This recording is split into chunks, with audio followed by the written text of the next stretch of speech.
Olá! Quem ganha e quem perde com a reforma tributária são várias audiências públicas do Congresso para conhecer a opinião dos diversos setores da economia e, por enquanto, uma única certeza: o que temos para hoje não funciona. Neste programa, especialistas das áreas da educação e da chamada economia digital falam sobre os possíveis efeitos da reforma tributária em suas atividades.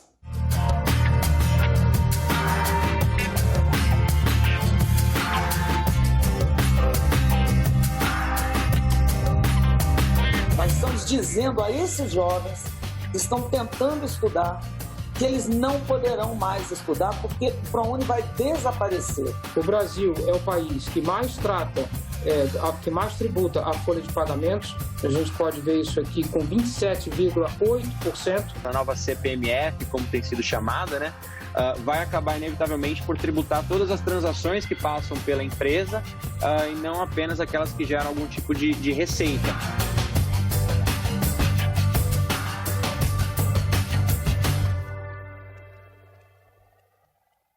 Então vamos lá, começando com a educação e os números apresentados na audiência pública pela representante das escolas particulares.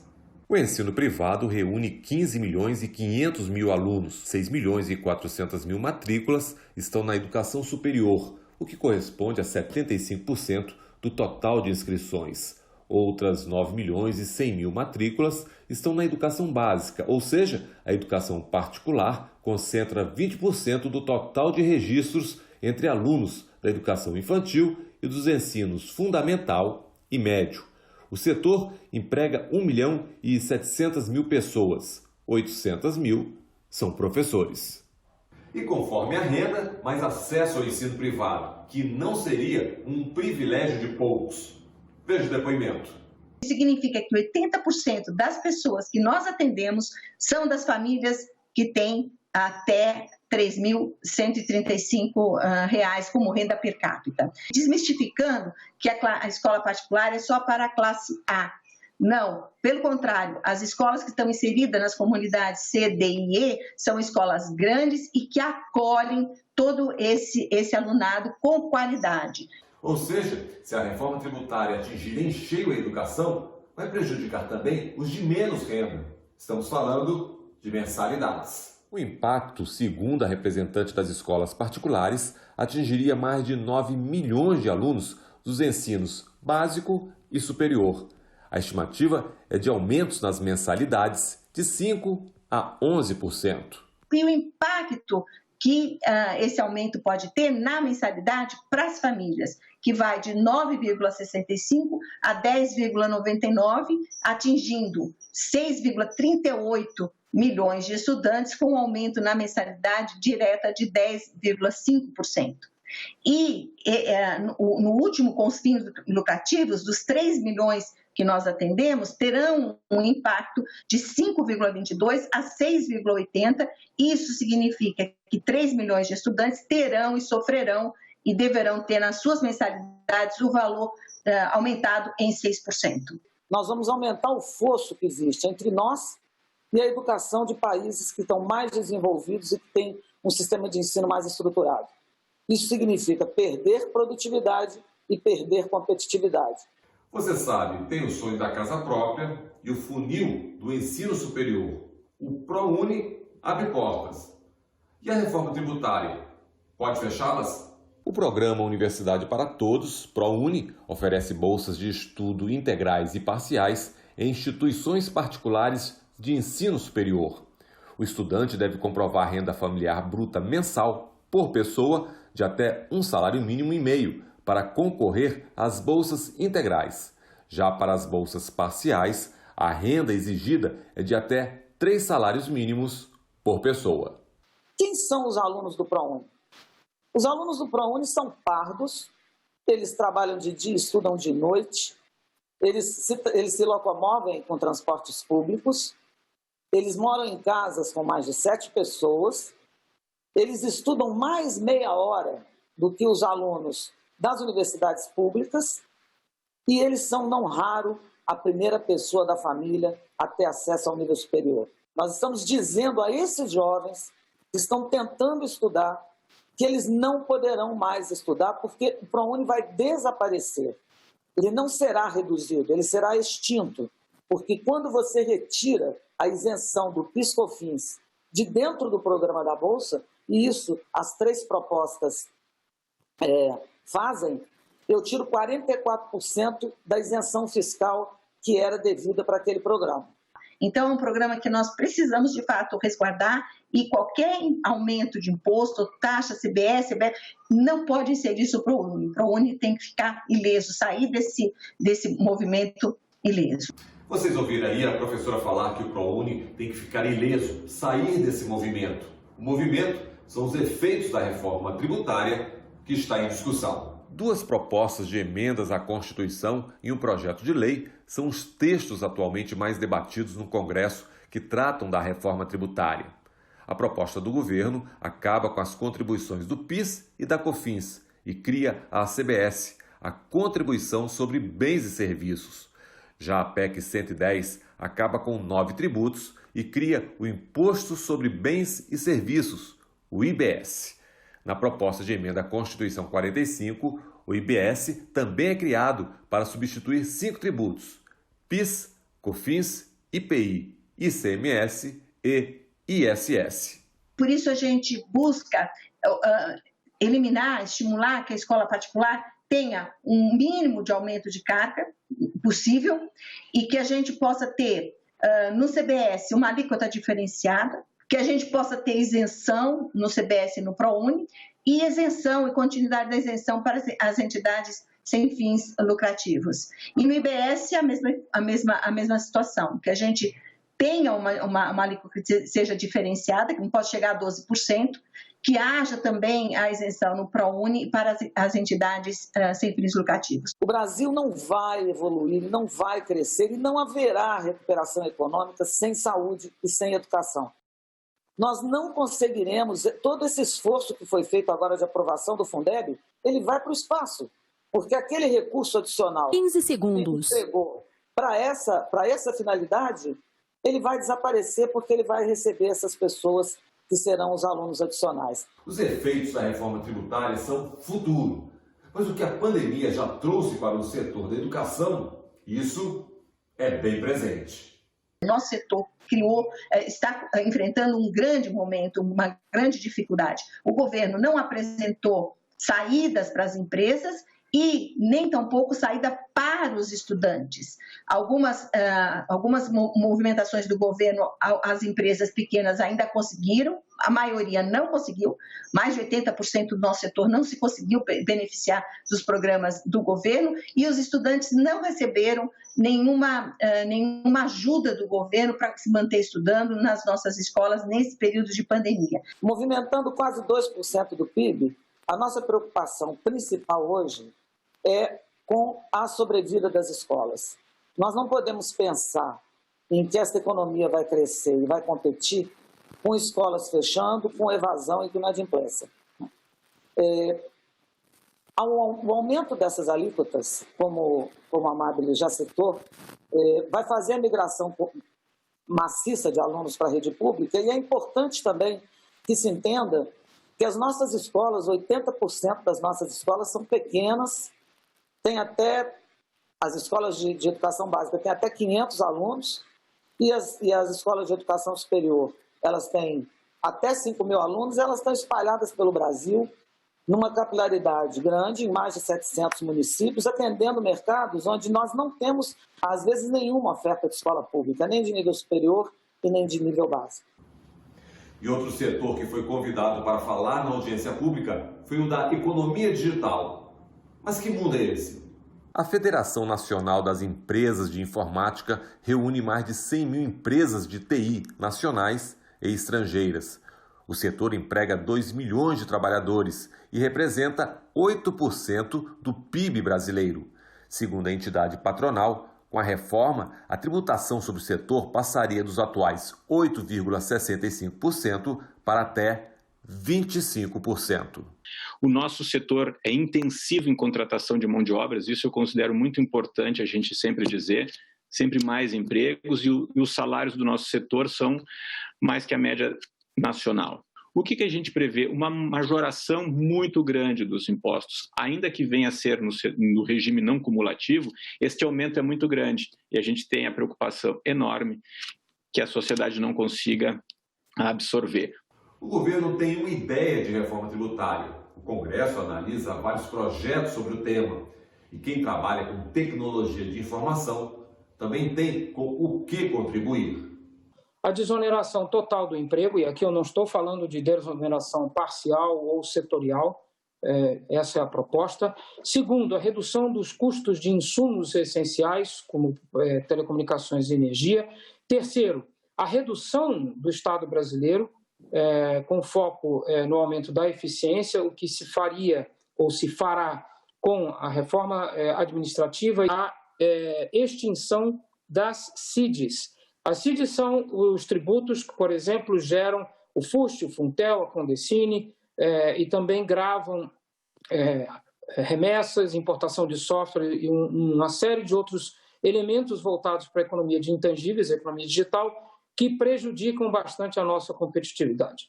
Uma alíquota justa, ok, não temos que ter diferença de alíquota, mas se aumentar a TI, que é transversal, vai aumentar todo o custo do Brasil, toda a sociedade brasileira, desde o agronegócio, a pecuária, tudo consome TI. Isso precisa ser visto. O recolhimento, que hoje é iniciativa do contribuinte, passa a ser automático pelo sistema bancário. Ou seja, quando se emite uma nota fiscal e se emite o boleto correspondente, no boleto de cobrança vai separado o valor da mercadoria e o valor do imposto, especificando o número da nota fiscal que deu origem àquela cobrança.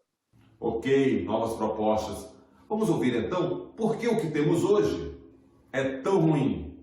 Hoje nós podemos listar muitos dos efeitos indesejados, como sonegação, inadimplência, informalidade, e tudo isso com as consequentes obrigações acessórias, fiscalização, autuações, um valor muito alto no contencioso na justiça, enfim, alto custo de arrecadação, redução da arrecadação, refis, e isso tudo tem levado o governo a ações em cima de efeitos e com o consequente aumento na alíquota dos impostos.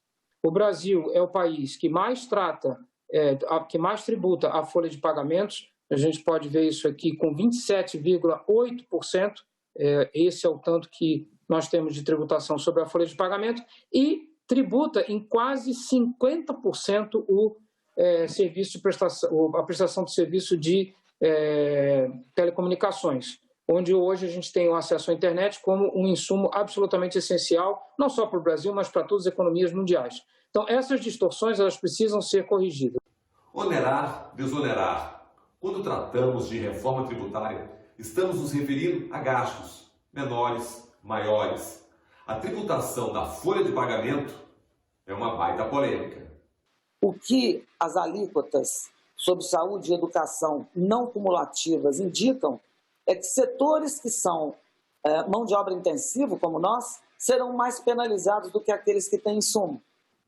E mais, como as folhas de pagamento não são consideradas para efeitos cumulativos, nós estamos sendo onerados com um aumento de alíquota e mais ainda mantendo as nossas folhas carregadas com a contribuição social. A nossa mais recente estimativa é de que, se tivermos a continuação da desoneração da folha, que nós vamos ter aqui um aumento até 2025 de 303 mil profissionais novos. E, a contrário senso, se nós tivermos a reoneração da folha, o setor vai perder 97 mil postos de trabalho. A tributação que incide hoje sobre folha é elevadíssima e essa sistemática, pelo menos em nosso ponto de vista, estimula a quantidade de trabalhos informais, a pejotização, enfim. E, por outro lado, né, caso a gente tenha redução desses encargos que incidem sobre folha, a gente entende que o empregador ele vai poder aumentar a contratação de mão de obra, consequentemente aumentar a produtividade, enfim. Então, a gente faz coro aí a essa intenção aí de desonerar a folha de pagamento. Você pega, por exemplo, a folha de pagamento de uma escola, ela deve estar hoje em torno de 70% do custo da escola é folha. E aí você vê a incidência da carga tributária previdenciária, não é, sobre uma folha de pagamento, você sabe quanto é que aumenta o custo de uma escola, e saúde também. A saúde também tem uma forte mão de obra, um peso muito grande no custo, né? 15 segundos. Eu acho que a gente tem que desonerar mesmo completamente. A desoneração do emprego, que nós também concordamos, né? Acho que o emprego no Brasil é muito, vamos dizer,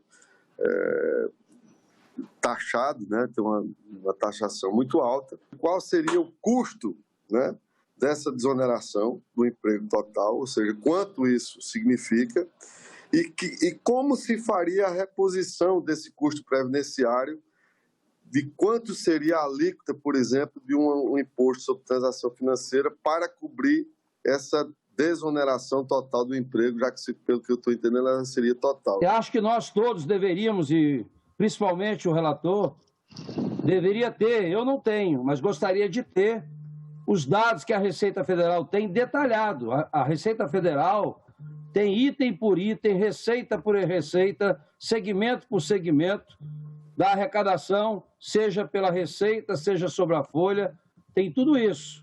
Então, é muito importante, qualquer reforma, a gente ter o diagnóstico. E quem tem esse diagnóstico é o governo. Então, financiar a folha de pagamento tem duas alternativas, ou através do IBS ou através da movimentação financeira. Mas não são, na verdade, só duas, porque há espaço para se pensar em algum tipo de sistema híbrido, uma parte no IBS, uma parte na movimentação financeira. Então, isso aí também é possível. Essa questão da desoneração, a preocupação do nosso relator é da onde tirar.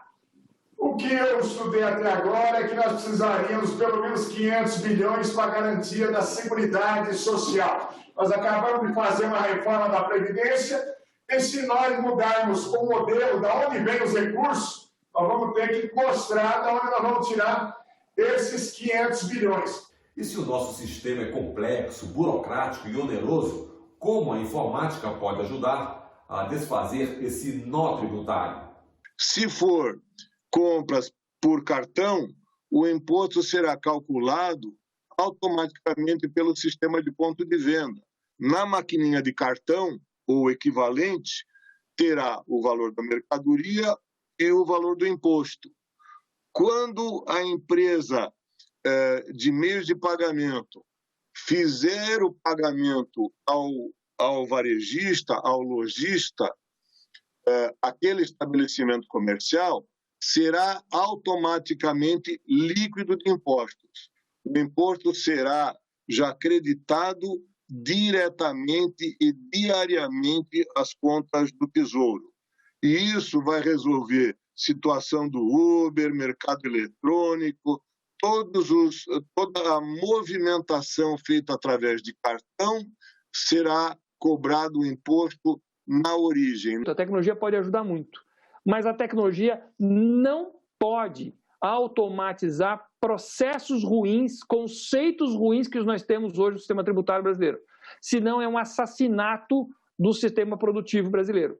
Eu dou um exemplo do que foi o e-social, que é o exemplo máximo de quando saiu de um analógico e foi para um digital altamente eficiente, de processos horríveis. Eu diria, deputado Alexis, não seria apenas melhorar os processos, mas nós precisamos também mudar as regras de negócio.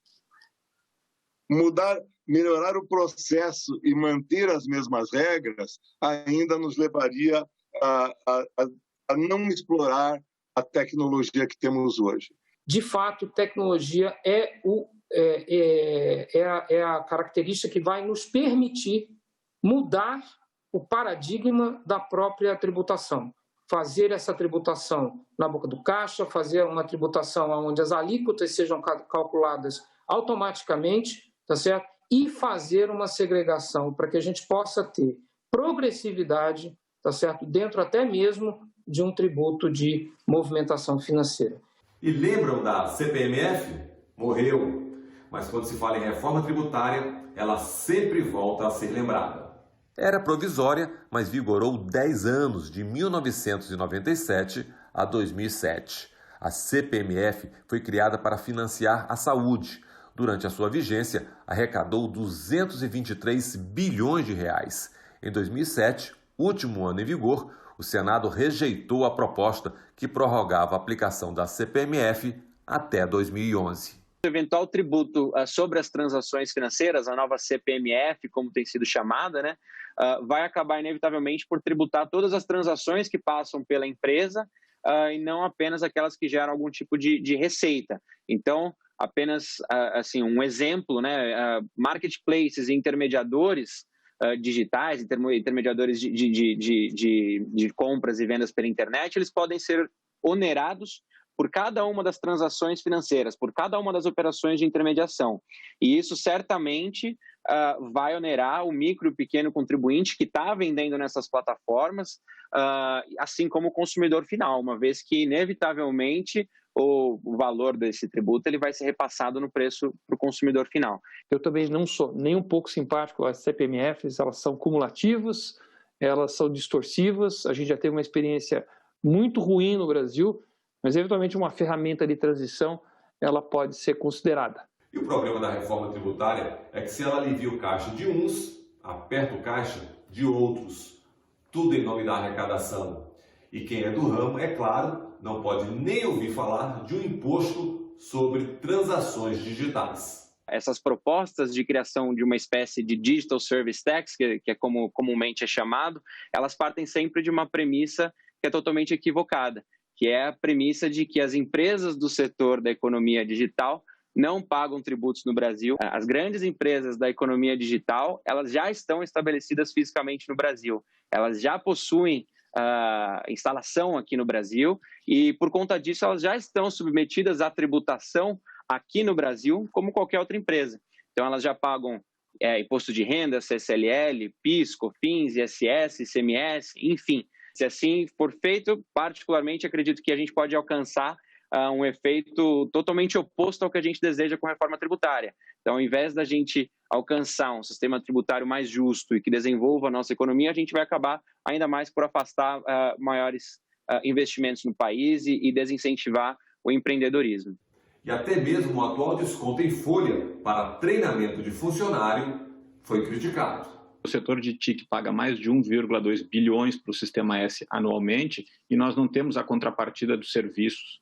Então, para nós, já temos que treinar os nossos próprios profissionais com o dinheiro do nosso próprio bolso. Por isso, eu não digo extinguir o Sistema S para aqueles que querem, mas como hoje nós próprios temos que treinar, então a gente segue treinando e menos este custo. Se tivéssemos este treinamento, a gente é ok, então mas não é o caso. Nós somos obrigados a pagar duas vezes, uma compulsoriamente na folha e criar o nosso próprio sistema de treinamento, que é muito caro, porque se é o que a cada 2 anos todas as pessoas têm que ser recicladas. E a pergunta que é sempre feita quando se debate a reforma tributária: quem é que vai pagar essa conta?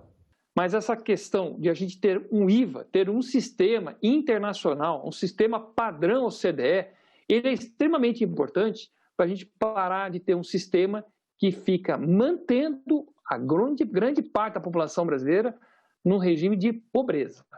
Que pobre não consome.